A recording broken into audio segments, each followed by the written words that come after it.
We are counting down 15 black bands from the 1970s that vanished without a trace.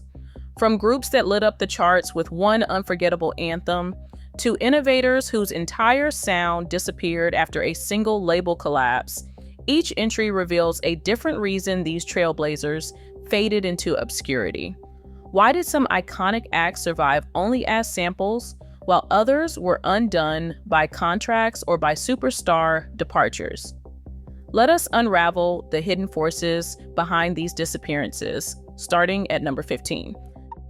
The JBS started as James Brown's powerhouse backing band in the late 1960s, but by 1973, they had carved out a sound of their own with tracks like Pass the Peas and Doing It to Death. Funk fans knew their name, but their fate was always tied to Brown's orbit. As his commercial star faded in the late 1970s, so did their spotlight. By the mid-1980s, the JBS quietly dissolved, their identity swallowed up by the legacy of the godfather of soul. Most of their recordings now survive on James Brown anthologies and reissues rather than as standalone albums. Many members continued as session musicians, but the group itself almost vanished from view. An early example of how a band can disappear when its identity is built around someone else's brand. The Delphonics soared to fame in the late 1960s, rapping heartfelt harmonies around hits like La La Means I Love You and Didn't I Blow Your Mind This Time. Their sound was shaped in the studio by Tom Bell, the producer whose lush arrangements defined the Philly soul era. But in 1974, Bell left to work with other artists, and the Delphonics' chart presence quickly faded. Later singles never matched their earlier magic. By the late 1970s, the group splintered into competing touring acts, each led by a different Hart brother. This split confused fans and promoters, making it hard for the Delphonics name to hold its place in the spotlight. While their classic tracks are still reissued by boutique labels, the group's legacy now lives on through scattered performances and old vinyl, rather than new hits or unified tours. In 1973, a group of Howard University students, guided by jazz legend Donald Byrd, started a band that would leave a mark far beyond their brief time in the spotlight. The Blackbyrds broke through with Walking in Rhythm in 1975, a smooth, radio-friendly hit that landed them on the charts and earned a Grammy nomination. But it is their instrumental Rock Creek Park that quietly became a classic, thanks to its infectious groove and a drum break that DJs and hip-hop producers could not resist. As the decade shifted and label support faded, the Blackbyrds' albums grew scarce, slipping out of print. Their name faded from the airwaves, but the Rock Creek Park break lived on, sampled by artists from Nas to De La Soul. For many, that single groove is the only surviving trace, a fragment of 1970s funk, kept alive not by reissues or radio, but by the hungry ears of crate diggers and beat makers. Three sisters from Chicago, Wanda, Sheila, and Jeanette Hutchinson, delivered a sound that defined the summer of 1977. Their single, Best of My Love, soared to number 1 on the pop and R&B charts, brought home a Grammy, and filled dance floors across the country. The Emotions had already built a reputation for tight harmonies and gospel-rooted soul, but that one song became their calling card. Maurice White of Earth, Wind & Fire produced much of their breakthrough album, giving their music a polished, joyful energy that stood out even in a crowded field. But after the peak, the industry shifted. Label changes and the post-disco shakeup left the group scrambling for momentum. By the early 1980s, their presence on the charts faded and full album reissues grew rare. The Emotions would reunite for special performances, but their catalog, beyond that one unforgettable hit, remains mostly tucked away in the archives, a reminder that even a number 1 record does not guarantee lasting recognition. In 1971, the Chai Lights reached millions with the song Have You Seen Her? And a year later, they followed with the chart-topping Oh Girl.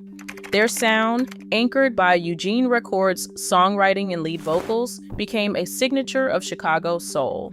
But as the decade wore on, the group's fortunes shifted. Record, the creative force behind their biggest hits, left in the mid-1970s. Lineup changes became routine, and the original chemistry faded. While the Chi-Lites name continued to tour under Marshall Thompson, the group's presence on the charts dwindled. Reissues kept the classics alive for collectors, but newer material rarely found an audience. The Chi-Lites survived as a brand, not a band, familiar in name, but missing the artistry that once set them apart. Their story stands as a slow fade, not a sudden exit, a long goodbye that left only echoes of their golden era. Detroit's Dramatics broke through in 1971 with What You See Is What You Get, a hit that captured the gritty, dynamic energy of the city's soul scene. Their early years at Stax Records put them in the thick of a label known for raw, emotional R&B. But behind the scenes, Stax was unraveling. By 1975, the label collapsed, leaving the Dramatics searching for new footing just as the industry was tightening around bigger players like Motown. Lineup changes followed in quick succession. Ron Banks and Larry Demps tried to hold the group together, but departures and solo ambitions chipped away at their core. As they bounced between labels, the group struggled to regain the momentum of their peak. Producer relationships faded, and without the power of a stable label, their later releases struggled to find an audience. The Dramatics story became a cautionary tale about what happens when a band's foundation is shaken by industry chaos and constant turnover. LaBelle reinvented themselves in 1971, trading their matching gowns for space-age costumes and an Afrofuturist sound that set them apart from every other act on the scene.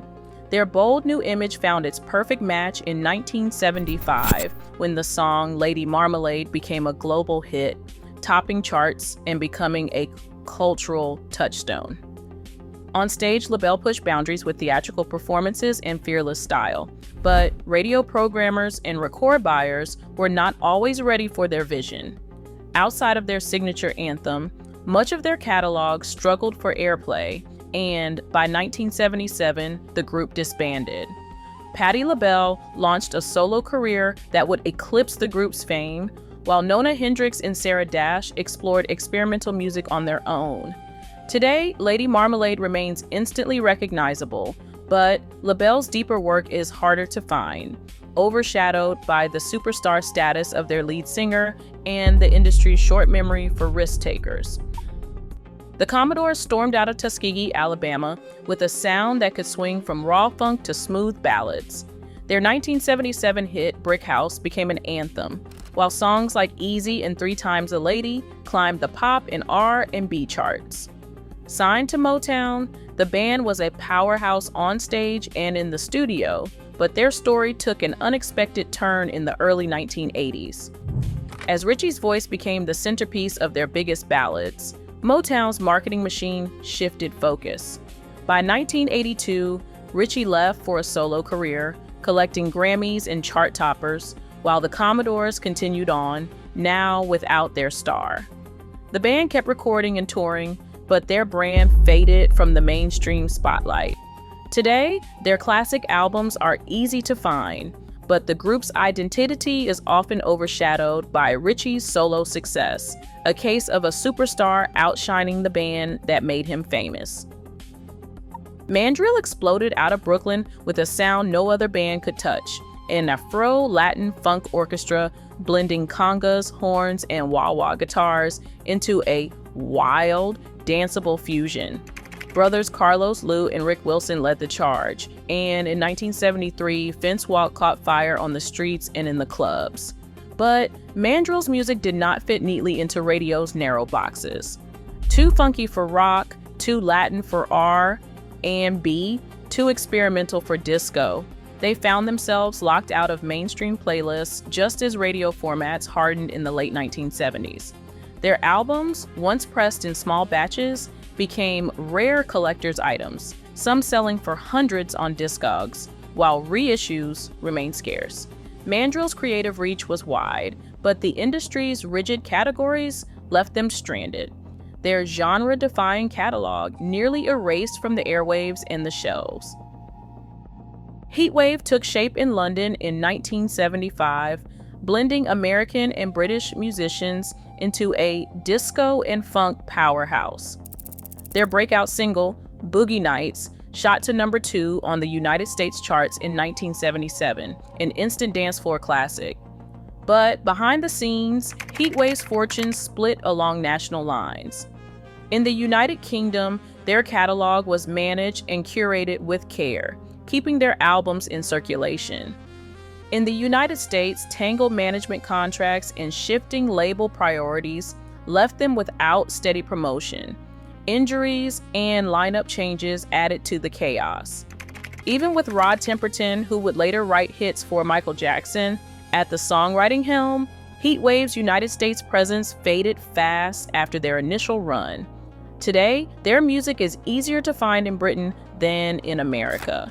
A case study in how cross-border business confusion can bury even the brightest acts.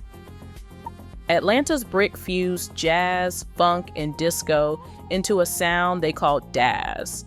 In 1976, that name became a national catchphrase when their single shot to number 3 on the pop charts. The band's groove was infectious, and for a brief moment, Brick looked poised for a lasting place in music history. But behind the scenes, their catalog became tangled in legal knots. Brick's label changed hands in the mid-1980s, and bankruptcy filings left ownership of their master tapes in limbo. As a result, most of their albums remain out of print, with original vinyl fetching high prices on collector sites such as Discogs. Attempts to reissue or stream their full catalog have stalled because no one can clearly claim the rights. Even their biggest hit, Dazz, is often missing from major streaming platforms, an entire legacy trapped by unresolved contracts and lost paperwork, nearly erased from the digital era. Con Funk Shun started out in Vallejo, California, and by 1977, they had climbed to the top of the R&B charts with the song Fun. Their late 70s run brought a string of hits and packed shows, but behind the scenes, problems were brewing. Royalty statements did not add up, and management's promises went unfulfilled. By 1983, the tension boiled over. Members split into rival camps, each claiming the Con Funk Shun name and launching dueling tours. Lawsuits and court filings followed, dragging the band's business into the open. The group's catalog, once a staple of funk and R&B radio, became fractured. Some albums fell out of print, and digital reissues lagged behind demand. For a band built on tight grooves and unity, it was business, not music, that finally pulled them apart. Their story stands as a warning. Even chart toppers can vanish when the business falls apart. In Philadelphia's Sigma Sound Studios, a revolving door of more than 30 musicians built the backbone of an entire movement. Known as AMFSB, which stands for Mother, Father, Sister, Brother, they were not just a band, they were the secret force behind the lush, orchestral sound that powered dozens of Philly soul and disco hits. In 1974, their single TSOB, The Sound of Philadelphia, soared to number 1 on the Billboard Hot 100, won a Grammy, and became the theme for Soul Train, echoing from radios and televisions across the country. For a moment, MFSB's sound defined an era, but the music industry's appetite changed almost overnight. By the summer of 1979, the disco backlash was in full swing. On July 12, 1979, Chicago's Comiskey Park exploded with the infamous Disco Demolition Night.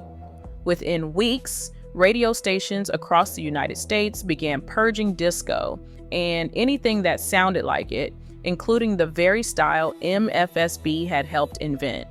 Billboard's format data shows a sharp drop in airplay for disco and Philly soul between late 1979 and 1980. Labels slashed budgets, tours were canceled, and the demand for the studio's signature grooves evaporated. MFSB built as a collective rather than a single touring act, could not pivot fast enough.